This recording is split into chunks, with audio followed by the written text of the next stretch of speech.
Helldivers 2 is a wake-up call. I think this is absolutely true. And I think that all of these big studios that see these games like Helldivers 2 and Last Epoch hitting massive top 10 Steam numbers are thinking to themselves, why the fuck did we just spend $100 million on dog shit? 2 has done the impossible.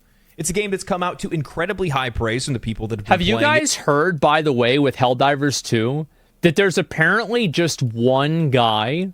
We have an actual person with the title of Game Master, a single Helldivers 2 dev named Joel, is pulling the strings on the Galactic War like an all-powerful D&D dungeon master. War will become more and more sophisticated over time. Joel just logs on and decides to fucking make an automaton fucking invasion. It only cost $40. It somehow mended relations within the console war, and for the most part, developers and critics that would normally criticize the game for doing better than theirs have stayed silent. For now. Today we're talking about everything Helldivers 2, from its reception online to odd takes that I've seen on the internet, and also how this game contrasts with many of the games that the AAA industry has been trying to shovel down our throats for far too long. So, let's drop in. Also, like, I'm gonna give a hot take. It's a hot take time. I don't think that a AAA studio would take a storyline like Helldivers 2 because they would be worried that the inherent satire of it would be lost on audiences and they could be perceived as promoting the military-industrial complex and fascism. And I think that the discourse around Starship Troopers, because of Helldivers 2, indicates that they are worried about that. That's a hot take? I do. That's genuine. I think that a AAA game studio would never make a game like this. Am I a crazy, stupid, paranoid, fucking dumbass idiot? Well, yeah, maybe, but I think I'm right about this. I do. I really think I think it's true.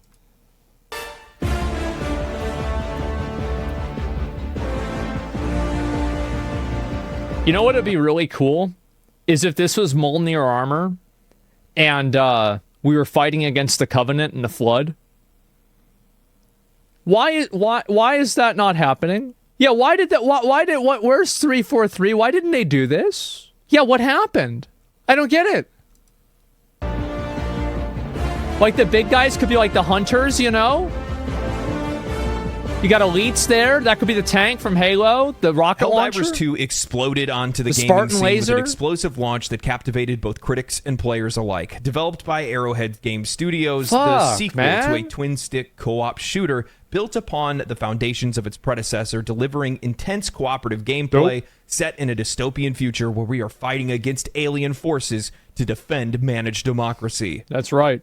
With refined mechanics, enhanced visuals, and expanded content, Helldivers 2 offers a thrilling experience for both veterans of the series and newcomers alike. Yep. As of recording this video, Helldivers 2 just reached another peak concurrent player number of over 400,000 players on Steam, with an incredibly consistent climb day after day since the game's release. On February 18th, the CEO of Arrowhead Studios, Johan Pilstead, tweeted saying that the game had over 500,000 concurrent players between PlayStation 5 and Steam. That's fucking crazy. Like, let me see how much, like, where did it peak at? Yeah, 458,000. So that's just on Steam. Oh my God. Back when the concurrent player count on Steam was just north of 300,000 players. Later clarifying that the servers are capped at 450 until they can fix stability on their back end. Which they did, by the way. The CEO has clarified multiple times, saying that this is not a resource issue with their servers, it's a code issue. The game wasn't built to have this many concurrent players. The official Helldivers... Yeah, I think a lot of these games, like, they have to understand that, like, if you make it, like, I believe with a good game, I think if you build it, they will come. Just make a good game, and streamers will find the game, they'll stream the game, and if the game's fun, people will buy the game, and then it just pops off. That's what happens. Helldivers 2 Twitter account announced on the 17th saying, "Despite our best efforts to increase server capacity to accommodate all of you who want to dive for freedom, we are experiencing capacity issues. We are once more working without delay to improve the issue and hope to have a fix in place as soon as possible. Thank you." Now, I can't help but laugh at some of the CEO's responses on Twitter to people constantly bombarding him and he just fucking roasts people on Twitter, hounding him about more servers. My favorite being, "The wait screen, mate. Stop tweeting and fix this." Yes, good idea. I will sit behind the engineers and ask them, are we there yet? Or I could let the engineers work independently towards a common goal without me as the CEO pestering them at every moment. Yeah, what do you think they're doing? I wonder which one will work best. Now, server issues aside, the game's success was... I think that this is, for me, this is so refreshing. I love it whenever people that work at these big companies treat the idiots on the internet like idiots on the internet. I do. And like, even if people say, even if they're wrong, I appreciate them being authentically wrong than being politically correct. Evident from its outset, with the release garnering widespread acclaim for the game's challenging gameplay, strategic depth, and online multiplayer.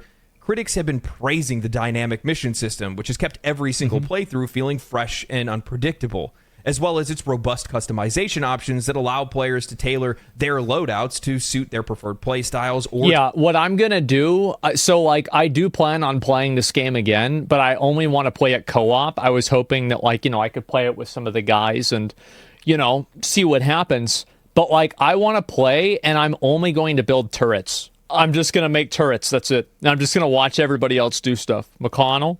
I was thinking me, McConnell, S-Fan, Tectone, Emmy, something like that. Some list of that would be great. To be able to collaborate with the people that they're playing with. Additionally, the game's emphasis on teamwork and coordination has fostered an incredibly vibrant online community, further enhancing its longevity and replay value and also leading to higher sales. With its adrenaline-pumping action and addictive cooperative gameplay, Helldivers 2 has already cemented itself as a standout title in 2024, leaving players, like myself, anticipating what the future holds for this franchise. Now, I also think that since this game, like, for me, I really like games with gear grinds. Like, I like it. I know that some people don't like that. I do. I like getting better gear and doing stuff like that. It feels, like, good for me. But I think that Helldivers 2 will also maintain longevity because it doesn't really have a big gear grind in the same way that, for example, Once Human has a gear grind, or like Destiny has a gear grind. I think, at least it's my understanding, or like WoW has a gear grind, because it will allow people to come back and play the game whenever they want. The vibrance of that community that I was talking about earlier, like, the gear grind does not become to the point that a gear grind is fun to play through, but it also becomes a barrier to entry for returning players and/or new players. A temporary ceasefire in the console war between Xbox and PlayStation, where fans are actually petitioning to put the game on Xbox, generating memes and videos that are specifically trying to call Xbox players into the fight. Now, this is just something... I think this is one of the elements that... what do you call it? This is one of the elements that Helldivers 2 does exceedingly well, that's like kind of very covert, is the fact that it's such an inclusive and positive game. You're fighting for Super Earth. You're not fighting for Super America. You're not fighting for Super Russia, Super Europe. It's like everybody is together playing cooperatively. And because there's no PvP and there's no damage meters, a lot of things have been taken into consideration to create the experience of cooperation, of camaraderie. And I think that that's probably one of the other reasons why you see so many people positive about seeing Xbox players play the game. Yeah, a shared common goal. That you love to see, this cross-platform And I do really think that stuff matters. In the same way that, remember what I said is I think that one of the reasons why the Final Fantasy XIV community is like less toxic is because the storyline focuses more on redemption arcs, and like the stories are more detailed and they have like more nuance to them.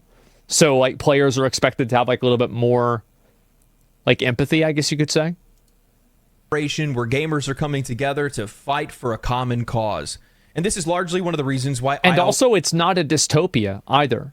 Like, it may seem like some idealized world, but even at the beginning of Helldivers 2 with the storyline, it's very much a utopia. Everything is great. Everything's good. And so, like, there's not like, oh, you're fighting for this dystopian world or anything like that. Things are great. But it's just the fucking bugs, right? You got to kill the bugs and the automatons. Always talk about having less exclusivity in video games because it makes for moments like this or moments that are even better than this, and it perfectly suits a game like Helldivers 2 because it's chaotic and hilarious, but it requires a ton of coordination between players. You guys have to be talking about what kind of weapons you're going to bring, what kind of stratagems you're going to bring. You have to actually come up with some type of strategy for many of the things that you're going to do within the time allotted when you guys drop onto a planet. You have to communicate. And when you have to communicate, and we have games like this, which I think are relatively rare anymore, games that force collaboration, well, you make friends. You communicate with other people, and you end up finding out that you guys have far more in common than you don't. And that's what douses some of these console war fires. And that's well, that's also like, that's what makes online gaming beautiful and amazing. Like, that's the best. Everybody always talks about, oh, online gaming is so racist and bad. Fuck that. Online gaming is amazing. You can play with somebody who lives in a country that you thought was awful, and then that person is totally normal. And that's going to change your outlook on things. This kind of moment should be, except for the fact that, well, Xbox CEO Phil Spencer saw this as an opportunity to just cast another log onto the console war fire. In an interview with GameFile newsletter, Phil Spencer of Xbox said, "I will say, when I'm looking at a game like Helldivers 2, and it's a great game, kudos to the team shipping it on PC and PlayStation, I'm not exactly sure who it helps in the industry by not being on Xbox." Sony. I'll answer that. It helps Sony. If you try to twist yourself to say, like, somehow that benefited I think it helps somebody somewhere, but I get it. There's a legacy in console gaming that we're going to benefit by shipping games and not putting them on other places. We do the same thing. Based Phil. He's like, yeah, this is fucking sucks because we don't have the good game. And yeah, we do this too, so it is what it is. Now, something like this makes me feel like these CEOs may have the memory of a goldfish, as only just a few weeks ago, Palworld released on Xbox and Steam. However, Phil Spencer didn't have that same energy towards third-party exclusivity then. It seems that exclusivity is only an issue when it doesn't benefit your bottom line. As I said, exclusivity serves no purpose for the gamer. Like, as the average gamer, we should all want every game to be on every console. That's what I want. I want everybody to be able to play every game on every console as much as possible. Developer from Respawn tweeted saying, "Not exactly sure who it helps in the industry to acquire a company and then lay off 1,900 of their developers, Mr. Spencer." My God, the lack of awareness when it comes to some of these guys, I swear. Especially with that last line of, you could twist it so that it's like it's helping somebody somewhere, right? Like we're supposed to just ignore that you guys just purchased Activision Blizzard King and that you also picked up ZeniMax and Bethesda not too long ago either. To be fair, though, to Phil Spencer, which, like, yeah, obviously it's kind of like a tone-deaf comment considering the fact that, like, yes, of course they have exclusives too, if you don't count PC, or at least things that aren't on PlayStation. Xbox has announced that multiple games will go to PlayStation. I think that's great, and I hope they keep doing that. And I hope PlayStation starts doing that as well. It's been a Cold War for a long time, and I remember, like, one of the guys, like, yeah, just 4? Great. That's a good start. It's 4 relatively kind of big games, right? Wasn't like, isn't it like Hi-Fi Rush and Starfield? Yeah, 4 is more than 0, isn't it? Not Starfield. Sea of Thieves, that's right. Yes, it wasn't Starfield, it was Sea of Thieves. Great. Sea of Thieves is big. But I'm sure that's helping somebody somewhere, right? Mm-hmm. It's never about our freedoms as consumers. It's always about our money and how to direct that money towards them. Of course. Simple as that. And he can act like they're pulling some type of charity act by sending some games over to PlayStation, but we all know that it's really just to bring up the bottom line a little bit further. And also to delegitimize the FTC's claim that they are trying to approach a monopoly on PC gaming whenever they purchase the next very large studio after Blizzard. So they have to add other games into other categories and other consoles so that it looks like they're trying to do that. That's the real reason why I think that they're doing it. I think they're doing it. It has nothing to do with their bottom line. I think they're really doing it so they don't get labeled a monopoly. Because, like, in my opinion, that's like such a bigger fish than making a little bit extra money off of a couple of games. Think about how big that is. Now, because they just barely got by with the Microsoft thing. Why I do and believe Blizzard. that I think they barely got by with it. And by extension, Palworld have done so well is it's their value proposition towards consumers. And it's something that the AAA industry has gotten relatively disillusioned with over the last few years. Jen, over on Twitter from Windows Central, wrote, Palworld, $29.99. Helldivers 2, $39.99. Suicide Squad Kills the Justice League, $69.99. Skull and Bones, $69. I'm going to laugh with next year it's Suicide Squad Kills the studio that made Suicide Squad Kills the Justice League. That's what I think is going to happen. $9.99. You can buy two 2024 bangers for the price of one AAA title. The former breaking records like we've never seen before. Maybe it could be earlier, yeah. Sobering stuff. And it's no surprise that games like these are breaking records. We live in an era where we have $70 AAA games and even now quadruple A games that are offering a lower quality experience with maximized monetization. I mean, Diablo 4 is selling horse armor for the same price that you can buy both Helldivers 2 and Palworld. I remember... Or just Diablo 4 itself. Watching a video from Dark Microtransactions recently where he brought up how Blizzard could make the horse armor a part of the game's leaderboard system. Why would they do that? Way players if they could, are actually rewarded for playing the game rather than just having them being demanded of more money. However, that kind of galaxy-brained thinking just doesn't suit the AAA money machine model of give less and ask for more. Right. Widely speaking, I think that players are fine with paying higher prices for those games as long as those games are worth the money that we are spending. If this conversation was flipped, that you could buy Palworld and Helldivers 2 for the same price of Baldur's Gate 3, the dynamic of that conversation switches from this is a ripoff to customers having to weigh the benefits of either choice. How much is the Elden Ring DLC? They announced the price, didn't they? $40. That's a lot of money for DLC. But I bet everybody's going to buy it. The problem is not the price. The problem is the value. It's all about the value. People would buy Palworld for $70. People would probably buy Helldivers 2 for $70 as well. By the way, less people would. But if the game is good and it gives a good value proposition, then people will pay a lot of money for it. It's important that these games earn our money.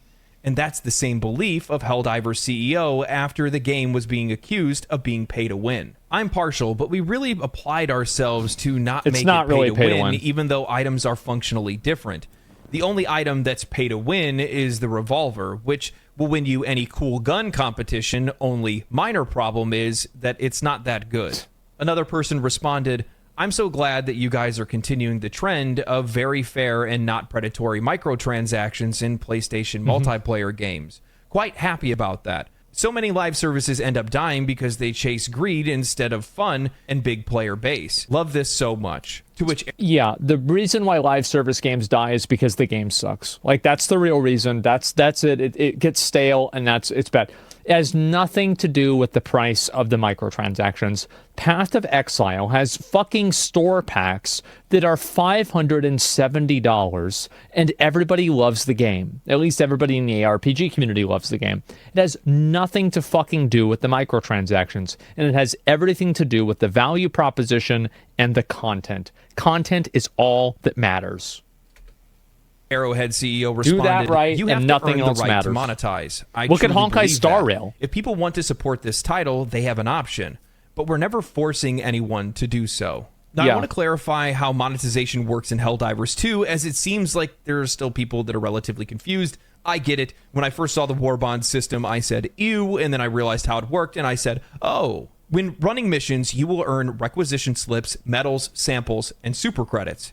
Medals and requisition slips are earned at the end of every single mission, but can also be found on the map at different bonus objectives. Samples and super credits are only found in missions. However, super credits can be purchased with real money. Medals are used to progress your game's battle pass in the requisition menu. This is their War Bond system that functions similar to a battle pass in Fortnite, where you have the choice of what you want to unlock when you want to unlock it, but you have to buy enough things to be able to progress to the next page. Samples and requisition slips are used to unlock higher-end stratagems and upgrades for your ship and for use in the field. Yeah, these are valuable. Super credits are used for buying cosmetics or unlocking the premium War Bond, which is the next tier of the Battle Pass. War Bonds or Battle Passes do not expire. You will be able to progress them at your leisure and unlock items as you will. You cannot buy... I wish that the gaming community could come together and boycott expiring battle passes. There's no reason why you shouldn't be able to finish a battle pass when you want to finish it, even if you don't play the game. I really wish people could come together and just be like, no, we're done with that. No, like, if we want to earn it, yeah, no respect for my time. Exactly. Medals, so there is no way for you to just buy your way into higher end equipment and weapons. So super credits are used for two things. That's the in-game premium currency. You can use them to buy cosmetics, and you can use them to unlock the premium War Bond, which is the battle pass that you progress for more equipment, more weapons, more upgrades, and things like that. But by the time that you have completed the basic War Bond, the one that we all start with at the very beginning of the game, the one that's free, by the time that you even get halfway through or even close to the end, you've likely already earned enough of the premium currency the game has by running missions and getting some of it from the first War Bond directly to just go ahead and upgrade to the premium War Bond. There's literally nothing stopping you from doing it. Sure. And then you're probably sitting there asking yourself, well, then that means that the cosmetics have to be absurd, right? Because that's how many of these games usually operate. Yeah. No, actually, most of the super credits that are used for cosmetics are anywhere from like 250 to 500. The premium War Bond is 1,000. So you can earn many of the credits that you need for a couple cosmetics within one session of playing with friends if you're playing, well, I guess a little bit longer period of time, like 3 to 6 hours or something like that, depending on how long people play. That's reasonable. Or if you're just focusing on trying to farm that specific currency, you'll be able to get it relatively quickly. There's guides online, people showing how you can just farm super credits if that's something that you're trying to chase. But you can casually play, and you'll never run into a moment where you're like, I need to go and buy this currency. Simple as that. Now, yeah, I think that's incredible, by the way. Thank fucking God. I'm not a huge fan of microtransactions or battle passes. I largely do not engage with games that have these kind of things. I engage with the games that have battle passes and microtransactions. I just don't buy them. Like, anything that you can buy in a store immediately means that it has zero value. Again, but oh yeah, I'll do it for content for stream. Oh yeah, no doubt, no doubt. But like, I'm talking about like what I do on a personal level. Like, yeah, of course I'll do it for stream content or whatever. But for a personal level, no, absolutely not. PoE, never bought the Battle Pass in PoE, never bought Battle Pass in Diablo 4, you know, except for like the one that came with the game or something like that. But other than that, sure, your PoE stash then? Oh no, I've spent over $1,000 on PoE, but none of that money was on Battle Passes. Because I don't believe in it. However, with that said, this is largely the most engaging and player-friendly monetization system that I have ever seen in a video game, and it needs to be celebrated. Because this isn't something that's just designed to extract more money from us. It's actually something that's designed to be able to, well, have them continue to monetize their game, but also be something fun for us to actually engage with. They made monetization a fun part of the game loop. Well, it's fine if the game wants to monetize itself. The monetization just shouldn't be parasitic of the game itself. The problem is that a lot of times monetization in video games becomes the way it, like, the video game slowly revolves around that monetization. That's where the real problem comes in. Helldivers 2 deserves every ounce of praise and success it receives, and then some. For me, it is refreshing to see yet another game that is prioritizing the player experience over greedy monetization tactics that have been unfortunately becoming all too common in the AAA industry. In a landscape where and they have to be. That's the problem. And the price of like, these games have to have these predatory microtransactions. They have to do it. And the reason why they have to do it is because they have they spent $150 million on it. That's the main reason. So, like, they need to make that money back. So obviously they're going to do that. It makes sense. The shareholders, yeah, they've got to make the money back. Games seems to overshadow gameplay. Helldivers 2 stands out as a beacon of integrity, reminding us of the joy that games should be bringing us. Despite encountering its server issues, which is pretty understanding, the game didn't really expect to see this much success, especially following a game like Palworld. Helldivers 2 excels where it truly matters, delivering incredibly fun and engaging games. That's such a good line. The game is good at what matters. Like, for example, I saw there were a lot of tweets talking about the facial movements of Harley Quinn in Suicide Squad Killed the Justice League. I don't care. I'll even go farther. No one cares. Make a good game. Play experiences, especially when you're enjoying it with friends.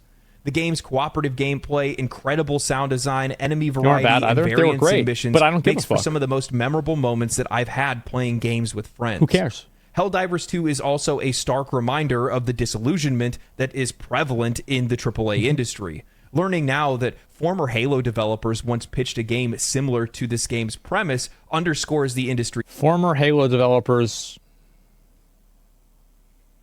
So you're saying we could have had tendencies to prioritize financial gain over creativity and innovation by just continuing to make the same thing. We could have been ODST, over again. It's disheartening to see so many studios. I'm going to be honest. Like, I think you could also be Spartans. Like, you could be like, pre-Reach era Spartans. It'd be fucking crazy good. Neglecting to publish games that they themselves would want to play or that would resonate with players. Instead, the industry appears to be consumed by money and individual egos. A far cry. I think that I honestly think that AAA is too big to succeed. I think they have to over-monetize their games because they spend so much money on making them and they'll never make the money back on box sales. That's the problem. From the roots of its passion and creativity. The words of Larian Studios CEO proudly declaring their independence from shareholders. We don't have shareholders, but we also don't think about them. Prioritizing game quality should be a wake-up call for the industry at large. It's high time for a fundamental shift in priorities among some of the biggest players in the video game industry. A return to core values of also, I don't even think that it's prioritizing the shareholders in the long run. I don't. Like, because, for example, the studios that are going to make these games that prioritize making short-term profits, they're going to lose money overall. And whenever they lose money overall, then the shareholders are going to be fucked. It's just short-sighted thinking.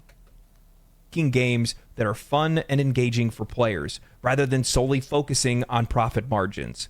Yeah. Helldivers 2 is not just a game. It's a rallying cry for change. A reminder that the soul of gaming lies in the joy that it brings to the players, not the dollars that it generates.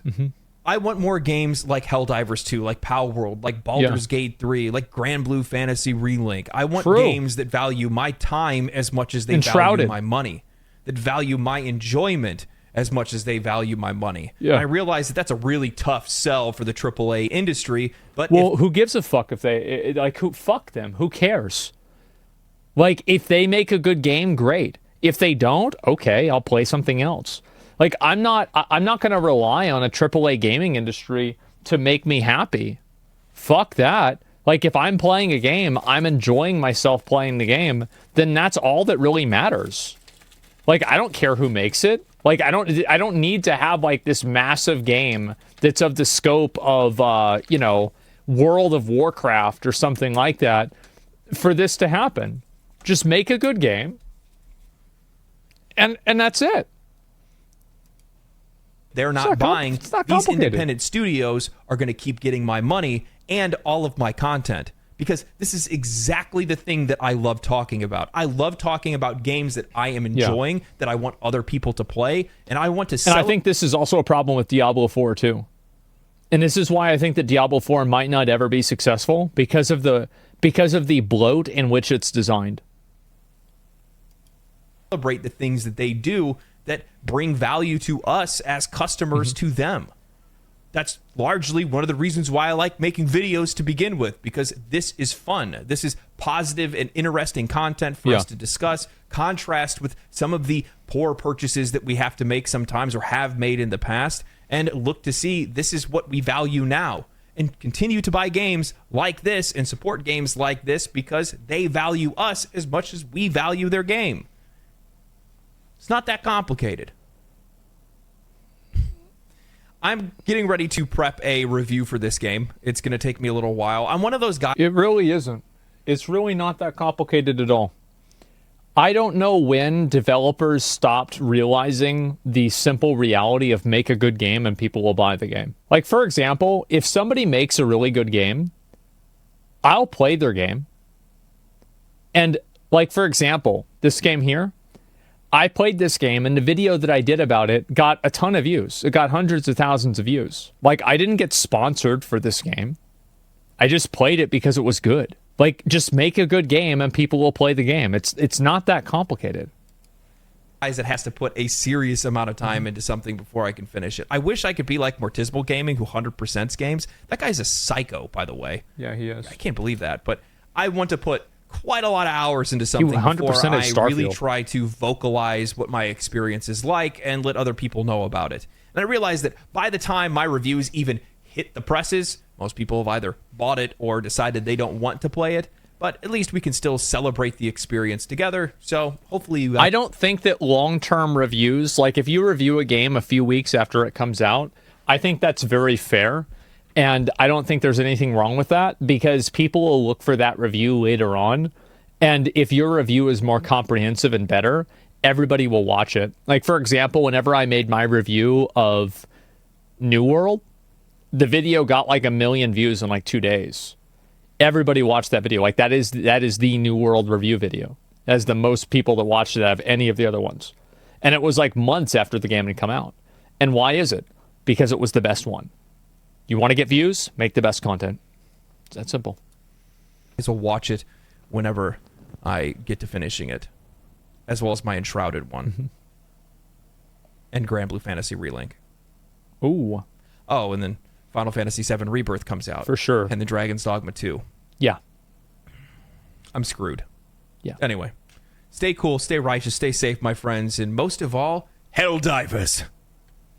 I'll see you on the front lines. I've got to play this game Wait a minute more. before you go. Don't forget, if you like the video, subscribe to the channel. I'm almost at 50,000. Can't believe that already. And if you did enjoy the videos and you enjoy the content, think about supporting the channel. Patreon link down below. See ya. Peace. There it is. I agree. I think that like the problem with AAA games, more than anything, is that they cost so much to make that they have to have these annoying fucking microtransactions that invalidate the content of the game. I think that's really the biggest issue.